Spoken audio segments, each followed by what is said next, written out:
Beneath the depths, unveiling the terror of the deep. The ocean, vast and unfathomable, held secrets beyond imagination. As a marine biologist, I had dedicated my life to unraveling its mysteries. But what I encountered on that fateful expedition would forever change my perception of the deep.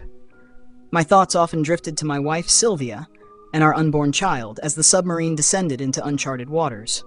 The anticipation mingled with trepidation, knowing that every discovery had the potential to shape our understanding of the world below. Maria, a fellow scientist, shared my excitement, her eyes gleaming with a mixture of wonder and apprehension. "The ocean is such a beautiful thing," she mused, her voice barely above a whisper. "I always wonder what's hiding in the dark, beyond our reach." Her words sent a chill down my spine, but I pushed aside my unease, focusing on the task at hand. As we delved deeper, the submarine's floodlights revealed a surreal landscape. Strange creatures darting in and out of the shadows, their otherworldly forms illuminated by the soft glow of bioluminescence.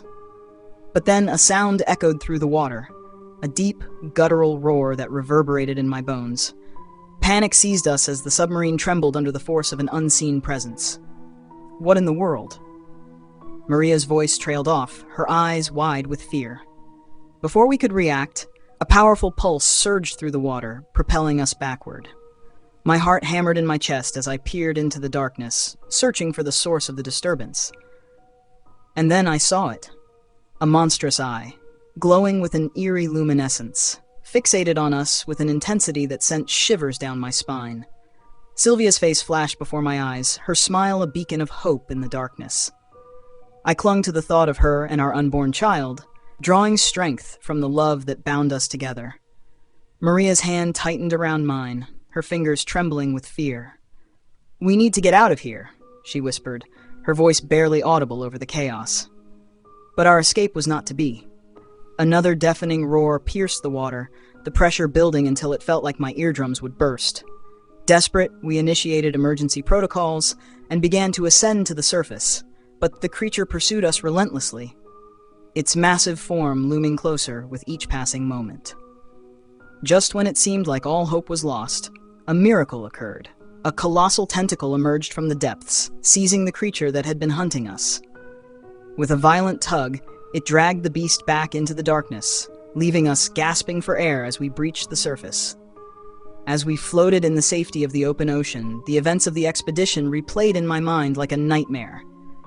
The ocean, once a source of wonder and fascination, now held only terror and uncertainty. But amidst the fear, there was a glimmer of something else. A newfound respect for the vastness and the mysteries that lay hidden beneath the waves. And though I may never fully understand the horrors that lurk in the depths below, I would forever carry the memory of that fateful expedition as a reminder of the ocean's boundless power and unfathomable secrets.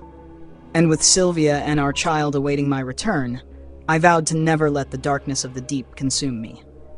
Days turned into weeks, and the memory of the expedition began to fade. But the nightmares persisted, haunting my sleep with visions of monstrous eyes and echoing roars. Sylvia noticed the change in me, the way I would startle at the slightest sound, the haunted look in my eyes. She urged me to seek help, to talk to someone about what had happened. But how could I explain the horrors we had witnessed? How could I put into words the sheer terror of that fateful day? Instead, I buried myself in my work, throwing myself into research projects and papers, anything to distract myself from the memories that threatened to consume me. But no matter how hard I tried to forget, the ocean called to me. The waves crashed against the hull of the research vessel as we set sail once more, heading towards the unknown depths that had haunted my dreams. Sylvia stood on the deck, her hand resting protectively over her swollen belly. A mixture of worry and determination etched on her face.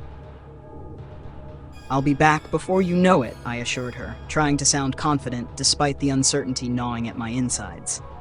But as we descended into the darkness below, the memories of our previous expedition flooded back with a vengeance, each echoing roar and monstrous eye haunting my every thought. Maria, who had been by my side during that harrowing ordeal, shot me a sympathetic glance, her eyes mirroring the fear and uncertainty that churned within me. "We'll be okay," she whispered, her voice barely audible over the hum of the submarine's engines. We've faced worse before. But as the darkness enveloped us, doubts crept into my mind, gnawing away at my resolve. What if we encountered something even more terrifying than before? What if this time we weren't so lucky? As we descended deeper into the abyss, the pressure mounted, squeezing the air from my lungs and filling me with a sense of dread. Every shadow seemed to conceal a lurking menace, every sound echoing with the promise of danger. And then, just as before, it came. A deafening roar that shook the submarine to its core, sending shockwaves rippling through the water. Panic seized us as we struggled to regain control, the darkness closing in around us like a suffocating shroud. But this time, there was no salvation, no miraculous intervention to save us from the horrors that lurked below.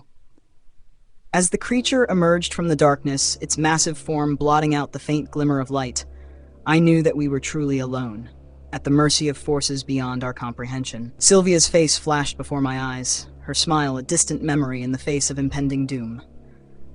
I clung to the hope that somehow, someway, we would find a way to escape the clutches of the abyss.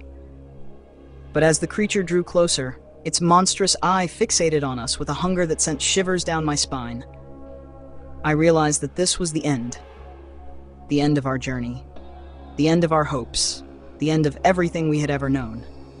And as the darkness closed in around us, swallowing us whole, I whispered a silent prayer for Sylvia and our unborn child, hoping against hope that somehow, someway, they would find a way to carry on without me. But deep down, I knew that the ocean would always be their enemy, a relentless force that cared nothing for the lives it consumed in its endless depths. And as the darkness consumed me, I closed my eyes and surrendered to the abyss, knowing that in the end, it was always the ocean that would have the final say.